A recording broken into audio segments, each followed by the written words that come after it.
This video is sponsored by Raid Shadow Legends. Now when I first saw hantengu at the beginning of season 3, I mean, y'all remember how I was acting, bro. I was on his ass. I said he had a blue lock soccer ball on the top of his head. I said his hairline was receding crazy and he needed to let it go. I said his breath probably smelled like Yoko's left tongue. I said his joints were so busted that he got diagnosed with arthritis too. I said arthritis.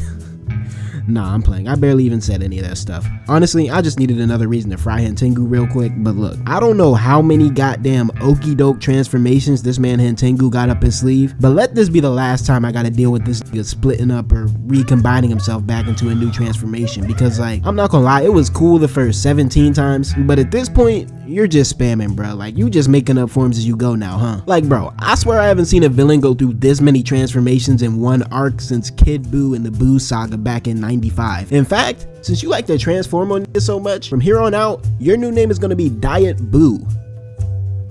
Nah, I'm not gonna do him like that. He's dripping a little too hard for me to disrespect him like that, bro. I know y'all seen the solid gold on his fit, but I'm not gonna lie, I know that boy Tanjiro was about mad as hell when he saw him hit that transformation, bro. Like, I want to talk about how hantengu really switched it up and flipped the script on Tanjiro. But before we talk about that, I want to put y'all onto something new from the sponsor of today's video, Raid Shadow Legends. Okay, so big things have been going on over at Raid. And by big things, I mean as of recently, Raid Shadow Legends has premiered an animated limited series called Raid Call of the Arbiter. Now I actually watched the first episode of Call of the Arbiter just to see what was going on with it before I bought it to y'all.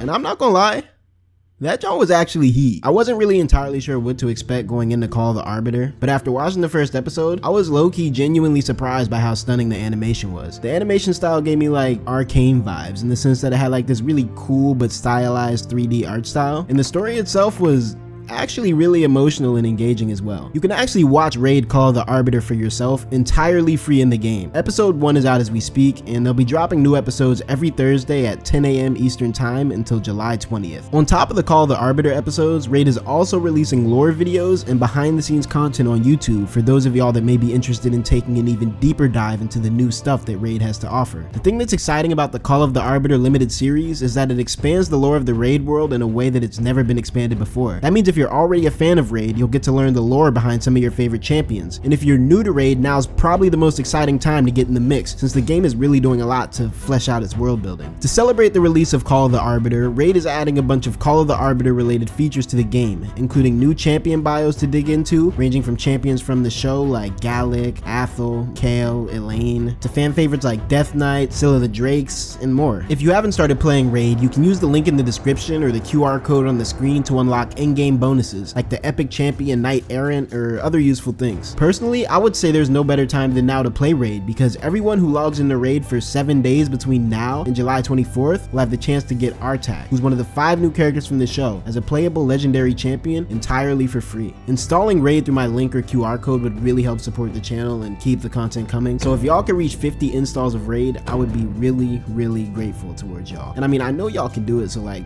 come on bro, let's lock in and hit these 50 installs. Thank you all for hearing me out about Raid Shadow Legends, and a big thank you to Raid Shadow Legends for sponsoring this video. Now back to your regularly scheduled programming.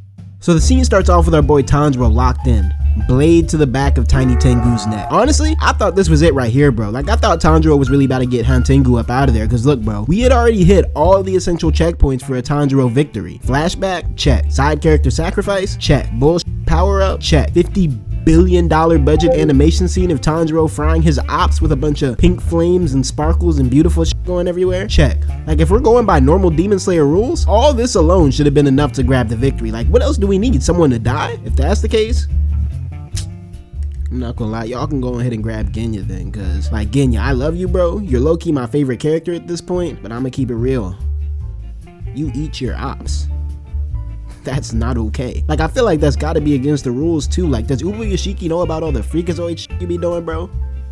Just asking. Anywho, Tanjiro's over here about to smooth send hantengu to hell when he suddenly senses this insane felony intent behind him. Turns out, the boy shocked Tengu sucked up, rephrase. Turns out, the boy shocked Tengu absorbed his brothers like Evil Buu in order to reach his final form. And you know what? I'll give this form credit where it's due. He most definitely put that shit on though. Like, this can't be the same hantengu I was grilling at the beginning of the video, because I refuse to believe that his fat dome ass can throw a fit on. In fact, he stole that drip out of Doma's closet, didn't he?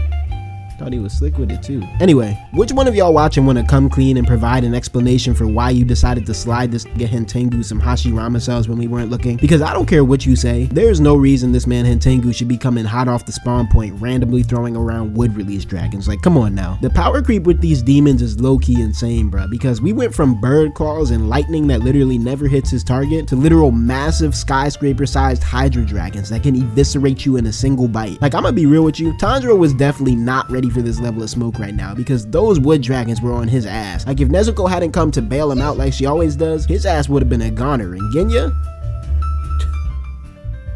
I ain't even gonna lie, bruh. Put the gun down, it's over. Like, I don't know, maybe Sanemi was right and you just weren't built for this. Like, yeah, yo, why are you still reloading the gun, bruh? It's over. I think the funniest thing about hantengu is his head.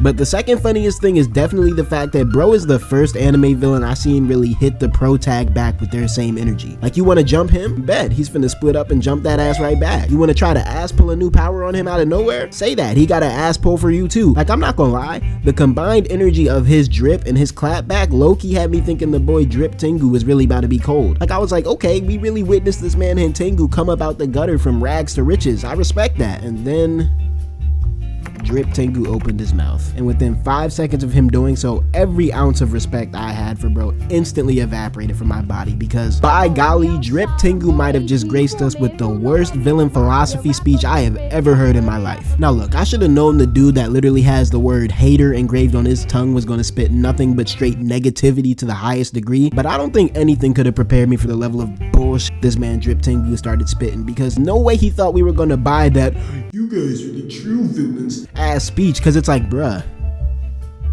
you eat people, don't talk to me. Even though I guess now that I think about it, if we're really using that as the indicator for what's evil and what isn't, a strong argument can be made for Genya being evil, and honestly I can accept that. Bro definitely has a little bit of felon in him, I won't lie, but leave my boy Tanjiro about your gaslighting, bro. He's a good kid.